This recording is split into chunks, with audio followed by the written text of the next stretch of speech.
Bonjour à tous et bienvenue dans cette nouvelle vidéo. Alors aujourd'hui, vidéo vraiment très particulière, c'est-à-dire que voilà quelques semaines qu'on me demande pourquoi est-ce que finalement j'utilise tel crayon ou tel mètre pour mesurer, à savoir que les personnes considèrent que ce n'est pas suffisamment précis, que les crayons ne sont pas suffisamment taillés, etc. etc. Et comme j'ai toujours détesté non seulement mourir idiot, mais en plus de ça, j'ai toujours aimé tester ce qu'on peut me montrer ou qu'on considère meilleur que ma méthode ou la manière de faire, eh bien je me suis dit pourquoi pas me prêter au jeu du traçage avec différents crayons, puisque aujourd'hui certains sont à cheval ou sont totalement bornés, c'est ce crayon-là le meilleur, c'est ce crayon-là le meilleur, ce crayon-là c'est pas pour les menuisiers, ce crayon-là c'est pour les maçons, etc.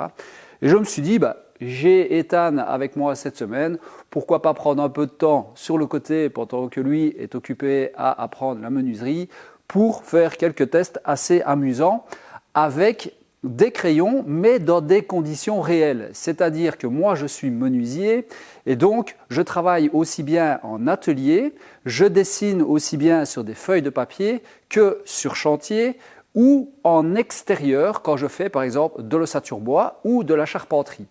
Et donc, je me suis dit, je vais tester les crayons que j'utilise tout le temps, c'est-à-dire le Picadrail, pour ne pas le citer, il n'y a aucun partenariat, je citerai d'ailleurs toutes les marques des crayons que j'ai testés. Et puis, je vais essayer les crayons qui sont décriés, comme par exemple le crayon de menuisier qu'on ne sait pas tailler parce que ça doit se tailler au cutter. Non, il existe d'autres méthodes et ça fonctionne très très bien. Et puis après, il y a les crayons comme ceci avec des mines de 2 mm. Donc moi ici, c'est du Rotting. Mais il y a d'autres noms, les critériums, je pense, que certaines personnes appellent en métal. Alors oui, c'est très bien pour du dessin. Oui, ça peut fonctionner en atelier. Oui, ça peut fonctionner dans certains cas sur chantier, mais pas toujours. Et puis après, là c'est le summum, c'est les personnes qui vous disent oui, porte-mine, ça c'est vraiment top parce qu'on a un super trait. Oui, ça c'est sûr, sur du bois lisse ou bien sur des feuilles de papier, c'est super, mais dès qu'on travaille sur du bois brut, là c'est tout autre chose. Et puis alors après, on a les fameux crayons Ikea, tout simplement, vous voyez le petit crayon qui est totalement gratuit. Et puis on a encore un porte-mine plus fin qu'on conseille à l'école. Et alors j'ai un Lyra, donc pointe grasse, et j'ai testé pour voir s'il y avait des différences entre les différents crayons et les différentes situations. Donc, je me suis amusé à faire quelques tests en partant du plus lisse au plus rugueux et en mouillant le bois pour voir justement quel crayon fonctionne et quel crayon est le plus polyvalent, d'accord? Et quel est le plus précis. Alors, qu'est-ce que j'ai fait? J'ai commencé par de l'EVA, où j'ai tracé avec mon réglet tous les millimètres un trait pour voir si je suis précis avec tous les crayons. Alors, voici le résultat. Je pense que je sais jouer au millimètre avec tous les crayons. Alors, l'idée c'était, je trace et je ne retaille jamais. Donc, du début du test à la fin du test, je n'ai jamais retaillé mon crayon. D'accord ? À partir de là, j'ai vu que pour moi, tous les crayons étaient aussi précis en termes de finesse de trait. J'ai évidemment pris la peine de tailler tous les crayons de la même manière, aussi bien à la pointe grasse que jusqu'au Picadrail. D'accord ? Donc, premier trait à la pointe grasse, en effet, il est précis. Après, la pointe grasse, c'est d'ailleurs l'ordre dans lequel je les préfère. La pointe grasse, voilà, deuxième tracé, ça commence déjà à devenir plus gros. Okay. Ensuite, je suis passé sur du mélaminé. Donc, le mélaminé, j'ai fait tout simplement un trait avec ma pointe grasse d'un côté, puis j'ai refait un trait de l'autre côté avec ma pointe grasse en me disant comme ça, je vais peut-être voir une différence. Et puis finalement, à la fin du test, donc quand j'ai fait tous les éléments, je suis revenu et j'ai fait la moitié du trait avec le même crayon, donc c'est-à-dire avec la pointe grasse, avec le crayon Ikea, avec le crayon porte-mine 0,5 mm, 0,7 mm, puis avec le Rotring ou le Rotting, je ne sais plus, et les crayons de charpentier ainsi que le pic à draille. Alors, qu'est-ce que j'ai fait? J'ai fait un trait pointe grasse et puis j'ai pris le fameux porte-mine que tout le monde vous dit que c'est miraculeux et qu'il faut utiliser partout et je l'ai prolongé. Comme ça, on va voir s'il y a une vraie différence d'épaisseur de trait ou s'il y a un décalage de notre trait, en fait, à la fin du test en ayant chaque fois passé sur tous les bois et donc avec l'usure des pointes puisque certaines personnes prétendent que, par exemple, le pic à draille, eh bien, ça se désaffûte très vite et ce n'est pas précis. Okay, donc, j'ai commencé par le mélaminé. Ensuite, je suis passé sur du bois raboté, donc comme ceci, pour ne pas trop vite émousser les lames, enfin les pointes de crayon, pardon, pour ne pas qu'on me dise « Ah ouais, mais c'est trop facile ». Puis, je suis ensuite passé sur du bois brut. Alors là, que ce soit le porte-mine 2 mm ou que ce soit le porte-mine 7 mm, les mines ont cassé. Et c'est du Douglas brut tout simple. Donc, moi, je veux tracer un bois brut sur chantier pour une raison ou pour une autre. Eh bien, le porte-mine, déjà, je l'écarte puisque c'est mort. Ça, c'est uniquement du bois. Imaginez, vous êtes sur chantier, vous devez tracer sur un parpaing. Ben voilà, première aspérité du parpaing, baf, c'est mort. Si vous devez tracer sur du crépi, baf, c'est mort. Donc, moi, déjà, à partir de ce stade-là, les porte-mines, je les élimine. Okay, mais j'ai continué par la suite. Donc, si j'avais voulu, j'arrêtais le test avec celle-là puisque je n'avais plus de mine. Les autres, je n'ai toujours pas retaillé et je n'ai toujours pas reprolongé la mine. Okay, ensuite, je suis passé sur un Douglas que j'ai aspergé, donc j'ai mouillé. Imaginons, on travaille dehors, le bois est mouillé, ou bien on a dû faire une livraison avec le bois sur la galerie de toit, il vient d'être mouillé et je dois tracer dessus. Ben là, pareil, en fait, il n'y a finalement que le pic à draille et le crayon de charpentier ainsi que le crayon Ikea qui restent marqués. Tous les autres ne sont pas apparents. On voit un petit peu la pointe grasse, mais la pointe grasse, comme je le dis, après le premier trait, en effet, il est déjà plus épais. Et puis, je suis passé sur l'OSB. L'OSB, c'est quand même un matériau qui est utilisé assez régulièrement en menuiserie, en tout cas aujourd'hui, en agencement, etc. Ben, pareil, c'est-à-dire que les deux mines, les deux porte-mines, hop, pointe cassée. Okay, donc, éliminatoire et ça ne fonctionne pas. Je pense que le 7 mm a tenu, mais pas le 5 mm. Donc voilà, pour moi, les porte-mines, donc comme je le dis, à éliminer. Alors maintenant, on va passer au trait final et donc finalement à la précision de ces fameux crayons. Et donc vous allez voir que les traits sont parfaitement alignés et il n'y a aucun décalage avec le porte-mine ici qui fait 7 mm d'épaisseur qui est aligné à tous les autres crayons.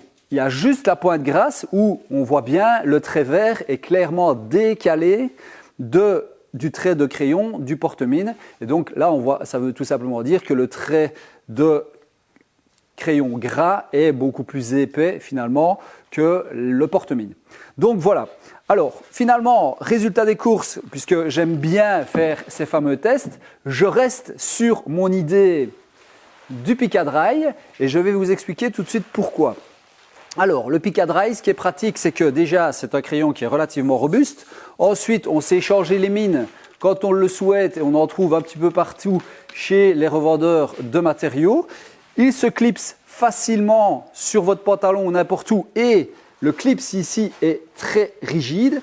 Alors, pourquoi celui-là et pas les autres? Celui-ci, nickel. Celui qui me dit que ça se taille avec un cutter, il n'a rien compris puisqu'il existe des tailles crayons spécifiques pour ce genre de crayon. Ensuite, il y a la possibilité de se faire ses propres tailles crayons avec une petite boîte et du papier de verre. Et alors, qu'est-ce qu'on fait? On taille son crayon comme ceci à l'intérieur des deux côtés et on a une pointe qui est aussi fine qu'une lame de cutter. Voilà pourquoi est-ce que je reviens toujours avec le fameux tranché qui pour moi à notre niveau n'a aucun intérêt étant donné qu'on sait tailler un crayon comme ceci aussi fin qu'une lame de cutter. Il suffit juste de venir frotter à gauche, frotter à droite et on a une pointe totalement toute fine, quoi, d'accord? Ensuite, on a le crayon Rotring. Alors ça, je trouve ça très intéressant, vraiment. J'ai commencé comme ça, c'est très pratique. Alors, un crayon comme ça se taille avec, soit on a le petit taille-crayon, donc ici, sur la partie arrière. Alors pourquoi est-ce que moi je l'ai abandonné? Tout simplement pour vous dire que je ne vous raconte pas des bobards et que j'ai commencé avec ça. Voilà un deuxième. On perd à chaque fois le taille-crayon parce qu'il n'est pas bien fixé. En fait, de base, c'est des crayons qu'on utilise dans les bureaux ou pour dessiner. Donc en effet, c'est très précis.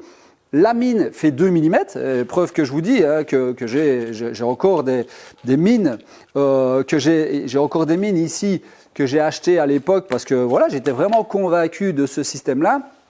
Le problème, comme je dis, c'est que malheureusement, le petit taille-crayon, on le perd et donc c'est assez chiant quand on est sur chantier de perdre notre crayon. De plus, comme vous avez pu le voir, sous la flotte, ça ne fonctionne pas. Donc ça, j'ai éliminé uniquement pour ça.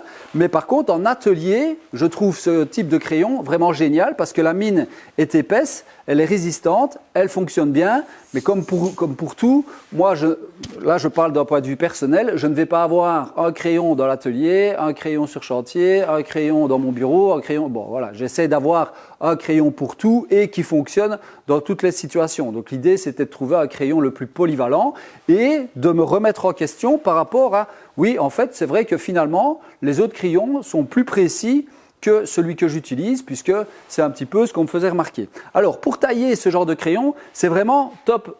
Moi, qu'est-ce que je fais? Voilà, je prends un papier comme ceci, 400, et je viens tout simplement frotter mon crayon dessus. Et alors, je fais une pointe, j'espère que ça va se voir correctement à la caméra. Je fais une pointe relativement plate et j'utilise cette pointe comme ceci pour tracer. Donc, je viens mettre ma pointe contre mon équerre et j'ai de nouveau un tranchet de traçage crayon et assez résistant. Donc ça, c'est vraiment génial. Mais de nouveau, comme je dis, si vous ne faites que de l'atelier, franchement, c'est un super investissement. Le petit bémol, c'est que le taille-crayon, il part tout le temps, donc je ne l'utilise plus. Celui-là, je l'ai rangé. Je pense qu'il est dans la boîte depuis des années. Si je regarde le ticket, j'ai acheté ça en 2011. Donc, c'est pour vous dire qu'il y a un bon bout de temps que je n'utilise plus ce type de crayon. Alors ensuite, eh bien, on a le porte-mine 7 mm. Alors oui, ça fonctionne sur papier. Ou alors il faut être très délicat quand on commence à travailler sur du bois brut, etc. Donc voilà. Alors le truc qui ne fonctionne pas pour moi, c'est justement le côté ici pour le fixer, etc. Après 2 jours, voilà la preuve, de nouveau, pour vous dire, j'ai testé tout ce genre de choses au fur et à mesure des années parce qu'on écoute les uns, on écoute les autres, on fait sa propre expérience. La petite partie qui permet de tenir le crayon, clac, ça casse. Donc après 2 jours, on en a marre parce que c'est dans le fond du pantalon, on ne sait pas aller le rechercher, etc. Après, on a le crayon Ikea. Alors lui, il est pratique parce qu'il est gratuit. Vous allez chez Ikea, il y a des boîtes complètes, vous en prenez une poignée et vous le lavez. Il fonctionne très bien, comme vous avez pu le voir. Même sur l'eau, c'était moyen, mais ça fonctionne pas mal. Donc pour ceux qui n'ont pas envie d'aller s'acheter des crayons, etc., voilà, vous allez chez Ikea et c'est pratique pour l'atelier. Bon, sur chantier, évidemment, vous imaginez bien, c'est petit, donc c'est chiant pour aller le retrouver dans les fonds de pantalon, etc.